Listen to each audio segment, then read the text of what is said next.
रेणुका, तू जा यार इथून, माझ्या आसपास पण नको येऊ.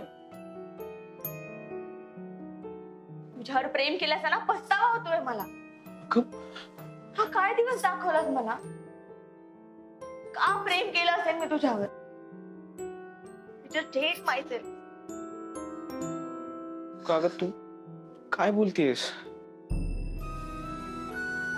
माझ्या लग्नाच्या दिवशी माझं घर तुटलंय रे. तुझ्या लक्षात येतंय का वेळेस? माझं घर तुटलंय. मुक्ता वहिनी सारंग दोघही घर सोडून गेलेत. कोणाच्याच चेहऱ्यावर आनंद नाहीये. तू बघितलंस ना सगळ्यांचे चेहरे कसे झाले होते ते. रेणुका, तुला असं वाटतंय का की मला याचं वाईट वाटत नाहीये? हे बघ, मलाही खूप अनकम्फर्टेबल फील होते. फक्त मला ते असं मला नाही रिॲक्ट करता येते ग. आणि मी विरोध करायचा प्रयत्न केला ना. मला जेवढं शक्य होतं तेवढं मी बोलायचा प्रयत्न केला आई बाबांना. बट हे बघ, तू शांत हो. हा प्लीज शांत हो. रेणुका बघ, आपण वेळ घेऊयात, आपण विचार करूयात आणि काहीतरी मार्ग काढूच. हा तोपर्यंत मी गेस्ट रूम मध्ये राहीन. नाही, तू जा तुझ्या घरी. मला नाही यायचंय. रेणुका, आता आपण फक्त गर्लफ्रेंड आणि बॉयफ्रेंड नाही राहिलो. माझी बायको आहेस तू. त्यामुळे हे घर मी तेव्हाच सोडेन जेव्हा तू माझ्यासोबत असशील. त्याशिवाय मी कुठेच नाही जाणार.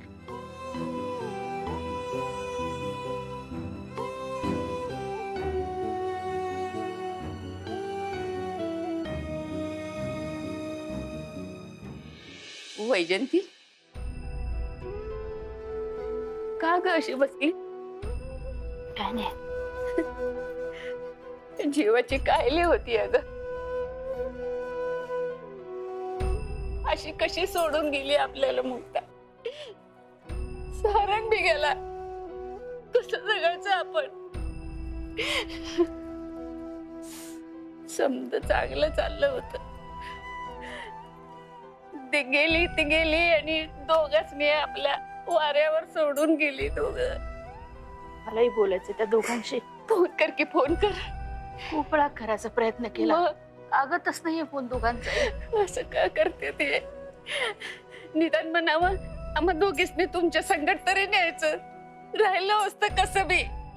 का नाही नेलं आपल्याला? का माया पातळ केली दोघांनी?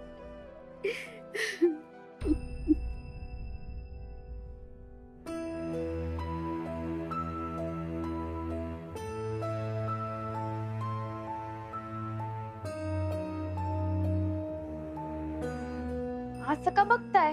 काय बोलू आता? तू परत आधीच्याच कपड्यात. तू परत कधीच नाही साडी नेसणार. अरे कापडात काय असते? आणि कापड बदललं म्हणजे माणूस बदलला, त्याची परिस्थिती बदलली असं थोडीच असते. ही तुमच्यासाठी कायम तुमची मुक्तताच राहणार आहे. आणि माझ्या सासरच्या लोकांसाठी कायम त्यांची सून राहणार. पण मुक्तताई आता लई काही बदललंय. काहीच नाही बदललं. बघ, कपाळावर कुंकू आहे, गळ्यात मंगळसूत्र आहे. ज्यांची बायको बनून त्या घरात गेले होते ना, ते तुमचे दाजी, ते माझ्या सोबत आहे आणि कायम माझ्या सोबत राहतील. अजून काय पाहिजे? आणि एक तुम्ही लक्षात ठेवा, मी जरी त्या घराबाहेर पडले असले ना, आणि त्या घराशी असलेलं नातं कधीच नाही तुटणार. त्यामुळं तुम्ही अजिबात वाईट वाटून घेऊ नका आणि याचा आता विचारही करू नका. गजा, माव फोन चार्जिंगला लावला होता का?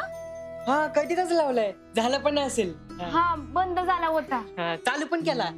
हा मग घेऊन येतो. मुक्ताताई, आता कसं होणार ग?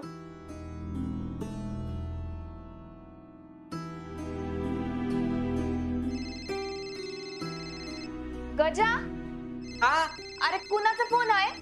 हे ए आय असं काहीतरी लिहिले. बघू.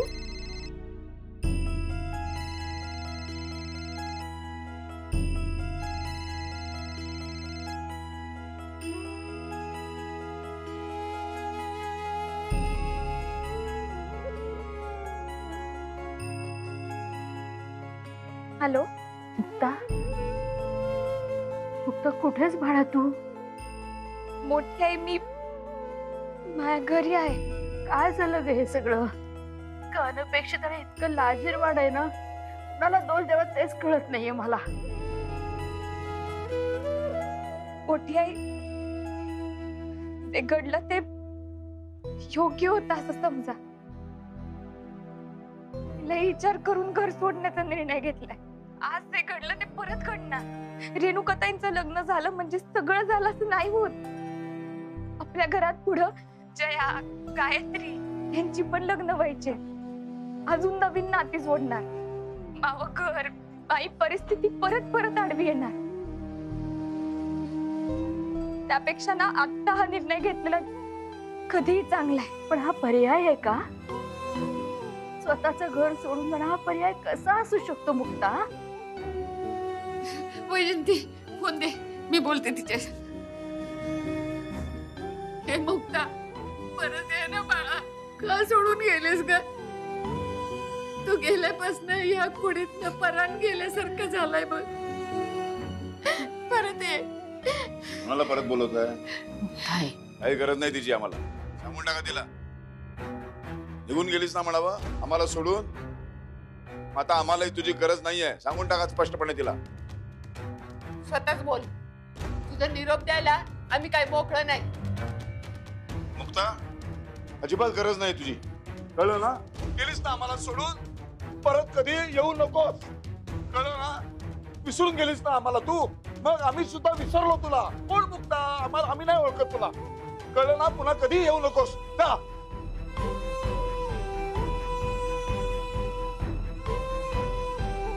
अशी कशी निघून जाऊ शकते ही मुलगी? आधी जीव लावायचा, माणसाला पूर्ण बदलायचा आणि स्वतः निघून जायचं. गरज काय होती? मोडलं असतं ना. रेणुकाचं लग्न मोडलं असतं. माझी पोरगी घरात बसली असती. काय फरक पडला असता? हिली जायची काय गरज होती? गेले ना आता जाऊ दे. जाऊ दे आता. नकोच आहे ती आपल्याला. मग काय ती आम्हाला विसरली, आपणही विसरून जाऊ तिला. नको ती.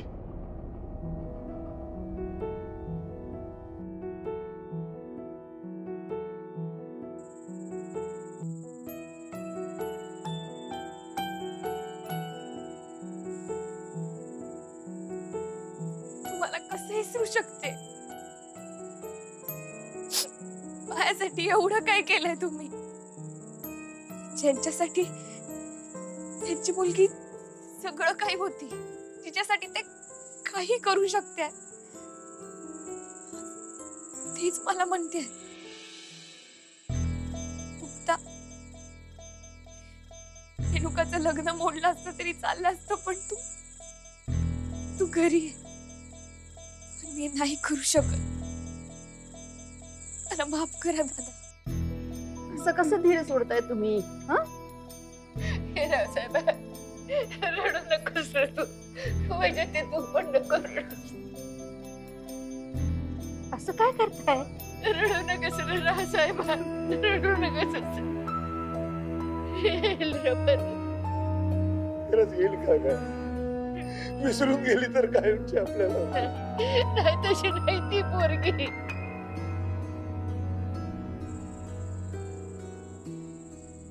मुक्ता,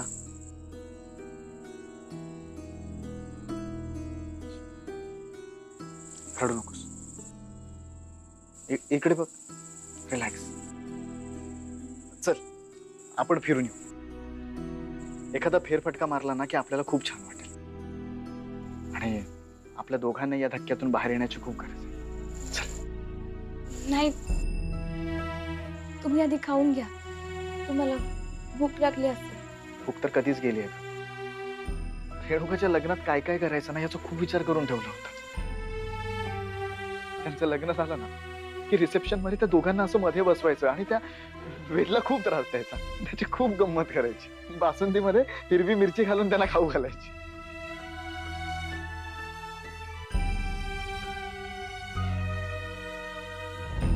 सगळ्यांसोबत खूप मस्ती करायची होती. त्या दोघांचा प्रत्येक क्षण मला टिपून काढायचा होता. हे पण मुक्त बघ ना यार, ह्या नको त्या आठवणी आता कायमच्या मनावर कोरल्या गेल्या. अगं अंबिका आत्याला असं वागून कुठला आनंद मिळत असेल हे देवालाच ठाऊक. हे बघ मुक्ता, आत्या आपलीच आहे, आपलंच माणूस आहे असं म्हणून आपण तिला प्रत्येक वेळी माफ केलंय ना आपण तिला माफ. त्या दिवशी पार्टीच्या इन्सिडेंट्स नंतर सुद्धा आपण तिचं नाव पुढे येऊच दिलं नाही. तुला माहितीये का अगं मुक्ता, आपण आपल्या शत्रूला माफ केलं ना तर तो सुद्धा त्याची जाणीव ठेवतो. अगं पण ही आपलीच माणसं आपल्याशी असं खुनशीपणानं का वागतायत? अंबिका त्या दत्ता मामा त्याला कायम सूड घ्यायचा असतो. एकदा त्रास देऊन त्याचं पोट नाही भरत. त्यांची एकुलती एक मुलगी आहे, तिचा पण कसा विचार नाही करत हे. तिला किती त्रास होत असेल याचा तरी विचार करायला हवा ना. का अत्यंत मूर्ख आणि सेल्फिश माणसं आहेत. मला ना या सगळ्यात जयाची इतकी काळजी वाटते. तिने तिच्या आई वडिलांना असंच वागताना बघितलंय. काय वाटत असेल तिला, काय परिणाम होत असेल तिच्यावर.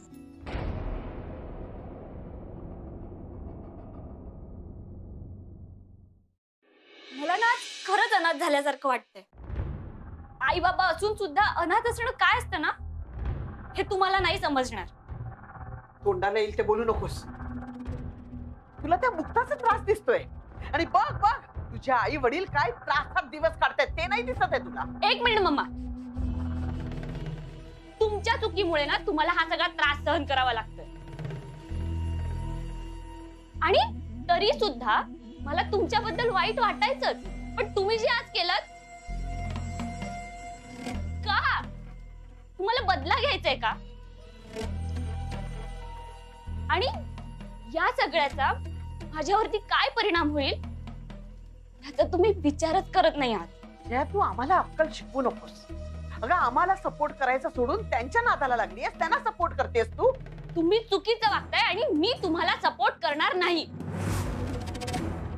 तुला आमच्या चुका दिसतात, त्या मुक्ताच्या दिसत नाहीत.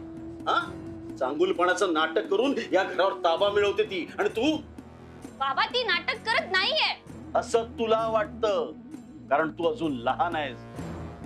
पण ती कशी आहे ना हे तुला कळणारच नाही. जया, मला इथे प्रत्येकाला स्वतःच पडलेलं असतं. प्रत्येक जण आधी स्वतःचा विचार करतो. बरं मला सांग बाळा, तुझ्यासोबत जर कोणी वाईट वागलं तू शांत बसशील? हा, गप्प बसून असशील? हो, ती राहील, कारण तिला अजून दुनियादारीच काय ते माहित नाहीये. पण आपल्याला कळते ना. अगं परतफेड केल्याशिवाय रात्रीची झोप लागत नाही, अन्न पाणी गोड लागत नाही, आणि आम्ही तेच करतोय. पण सुरुवात कोणी केली हे बघायला नको का? आणि आपला राग आपण आपल्याच माणसांवर कशाला काढायचा? उद्या मी जर चुकीचे वागले तर तुम्ही माझाही बदला घ्याल. जया, तू मुलगी आहेस आमची. मग मुक्ता वहिनी पण कोणाची तरी मुलगी आहे ना. बाबा, तिच्या आई वडिलांचा किती अपमान झाला, मग तिने पण बदला घ्यायचा का? आपण आयुष्यभर हेच करत राहायचंय का? हे कुठेतरी थांबायला नको? थांबणार ना, नक्कीच थांबणार. ज्या दिवशी आम्ही या घरात जाऊ आणि नगरकर घराच्या बाहेर असतील ना तेव्हाच हे सगळं थांबेल. घरात येऊ म्हणजे कसं? तुम्ही दादा मामांना म्हणालात की तुमच्यावर केस करून आम्ही घरात घुसू, असंच ना?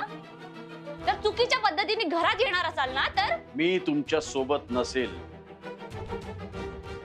असंच म्हणायचं ना तुला? नाही, असं नाही करणार. मी तुमच्या सोबत असेल,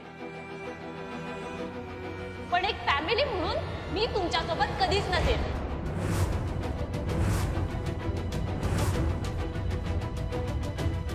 आपण एकाच घरात राहून परके असू आणि याची जाणीव मी तुम्हाला वेळोवेळी करून देणार. आणि यापेक्षा मोठी शिक्षा तुमच्यासाठी कोणतीच नसेल.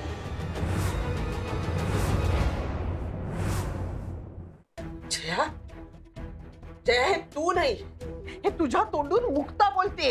मम्मा, मी तुझ्यासारखं बोलण्यापेक्षा मुक्ता वहिनीसारखं बोलते, ही चांगलीच गोष्ट आहे नाही? मला तुमची ना लाज वाटते.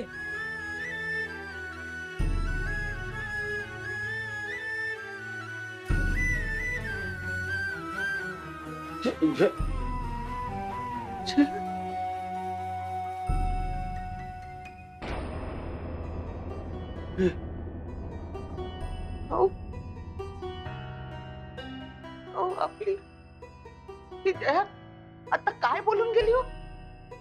माझी जया, आपली मुलगी, माझ्या पोटचा गोळा, ती आता म्हणाली मला तुमची लाज वाटते. अहो, ही त्यांच्या बाजूने उभी राहून आपल्याशी भांडते, आपल्याला जाब विचारते. या नगरकरांनी जितकं दुःख आपल्याला दिलाय ना, त्या सगळ्याची परतफेड केली जाईल. जया, बाळा, तुला असं वाटतंय ना की तुझ्या आई बाबांनी माघार घ्यावी, त्यांना शरण यावं, पण असं काहीही होणार नाही. अंबिका, अगं इतके दिवस ती त्यांच्या बरोबर त्या घरात राहते. प्रत्येक जण आपल्या विरोधात तिच्या मनामध्ये विष कालवतच असणार ग. त्यांना असं वाटतंय की असं केल्यामुळे आपली मुलगी आपल्यापासून हिसकावून घेता येईल, पण त्याआधी हे नगरकरांचं घर तुटलेलं असेल. आता धमाका झालाच आहे. आता कुणीच कोणाचं राहणार नाही.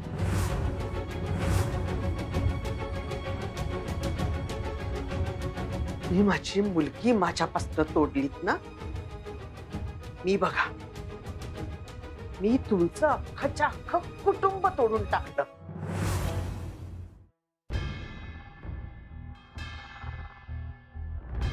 चला मस्त खाऊन घेऊयात आपण. हा युवराज, हे शोभतं काय तुला? तिथे मुक्ता गेल्यामुळे लोकांच्या घशाखाली घास उतरत नाहीये आणि तू इथे हे चमचमीत खाणं घेऊन आलेस. काय वाटत नाही तुला? लाज वाटली पाहिजे तुला. आत्या, ज्याला दुःख करायचंय करू देत, ज्याला उपाशी राहायचं त्याला राहू देत. आपल्याला तरी प्रचंड आनंद झालाय आणि तो आपण चमचमीत पोटभर खाऊन साजरा करणार. काय मामा? हो, क्या बात आहे. हे आत्या,